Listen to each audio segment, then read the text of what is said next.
nós continuaremos a estudar propriedades de números naturais e particularmente vamos nos preocupar com os divisores de um número natural qualquer. Essa pesquisa vai nos levar a uma situação em que, para alguns números naturais, eles terão como divisores apenas o próprio número e o número 1. Então vamos ver alguns exemplos dessa busca ou dessa pesquisa por divisores de um número natural. Começando com os divisores de 12. Quais são os divisores de 12? São eles: 1, 2, 3, 4, 6 e o próprio 12. Então, para todos esses números, 1, 2, 3, 4, 6 e 12, a divisão pelo próprio 12 tem como resto 0. E, portanto, eles são divisores de 12. A mesma coisa acontece para 32. Quais são os divisores de 32? 1, 2, 4, 8, 16 e 32. Esses são os divisores de 32. Para 70, nós temos os divisores 1, 2, 5, 7, 10, 35 e o próprio 70. Observa que nesses três casos, nós temos os chamados divisores triviais. Quais são eles? Para 12, 1 e o próprio 12. Para 32, 1 e o próprio 32. E para 70, 1 e o próprio 70. Entretanto, se nós buscarmos os divisores de 23, nós vamos encontrar que os únicos divisores de 23 são quem? 1 e o próprio 23. A mesma coisa acontece para 31. Os únicos divisores de 31 são 1 e o próprio 31. Então, ao contrário de todos os exemplos anteriores, para esses dois números naturais, os únicos divisores deles são ele e o 1, os chamados divisores triviais. Isso nos leva à seguinte definição, que é extremamente importante em aritmética: a definição de números primos. Então aqui é dada a definição de um número primo. Considera n um número natural qualquer maior do que 1. Se para esse número os únicos divisores dele forem os divisores chamados triviais 1 e o próprio número, esse número será chamado de número primo. Caso contrário, eu terei um número composto. E nós vamos ver exemplos de números primos e números compostos em seguida. Então, a partir da definição, nós podemos ver que este conjunto, que é infinito, contém todos os números primos, aqueles números que têm como divisores apenas os divisores triviais.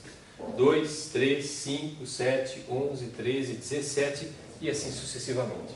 Cada um dos elementos desse subconjunto dos números naturais tem como divisores o 1 e o próprio número. Quais são os divisores de 2? 1 e 2. Quais são os divisores de 17?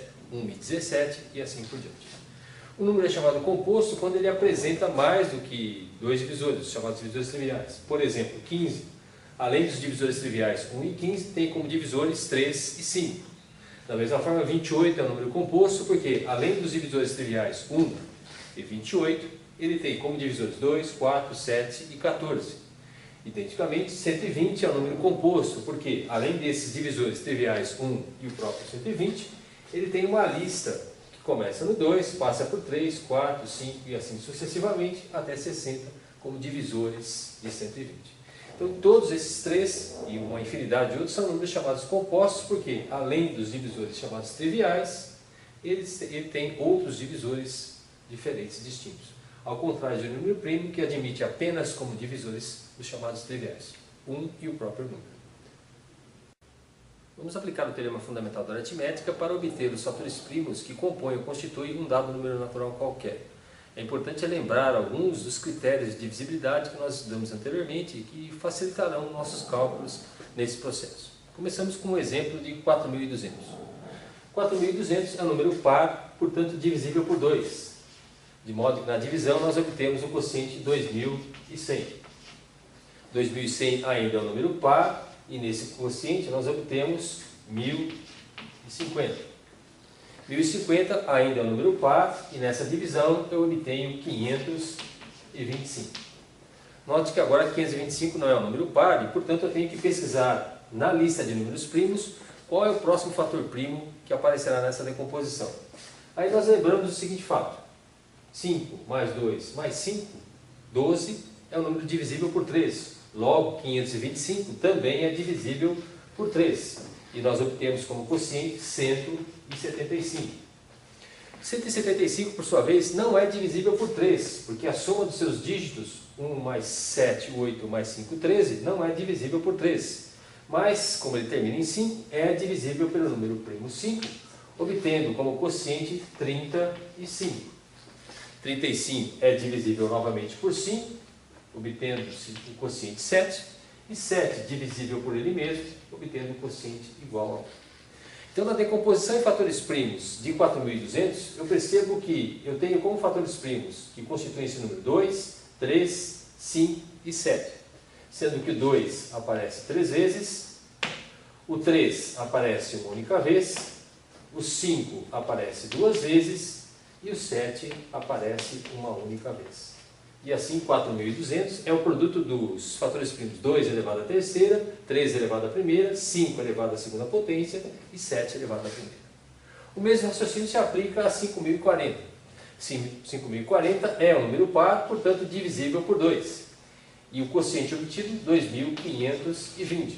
2.520 ainda é divisível por 2, de maneira que nós obtemos o quociente 1.260. Identicamente, por ser par, divido pelo fator primo 2 e obtenho o quociente 630. Novamente, mais um fator primo igual a 2, e aqui nós obtemos o quociente 315.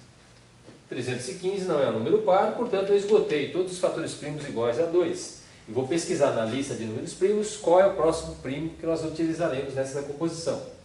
Lembrando que 3 mais 1, 4, mais 5, 9, é um número divisível por 3, portanto 315 também é divisível por 3, e nesse caso o quociente é igual a quanto? 105. 105 também é divisível por 3, e aqui o quociente é 35. 35 não é mais divisível por 3, mas é divisível por 5, obtendo-se o quociente 7, e 7 divisível por ele mesmo, de maneira que se encerra a decomposição em fatores primos desse número. E eu percebo que nesse caso, os fatores primos que constituem esse número são 2, aparecendo 4 vezes, 3 aparecendo 2 vezes, 5 aparecendo uma única vez, 7 aparecendo uma única vez. Então essa é a decomposição de 5.040. 2 à quarta, 3 ao quadrado, 5 à primeira, 7 elevado à primeira. Esse conceito de números primos não se encerra por si próprio. Nós vamos ver no próximo encontro como aplicar esse conceito ao conceito de máximo divisor comum e particularmente de mínimo múltiplo comum. Até lá.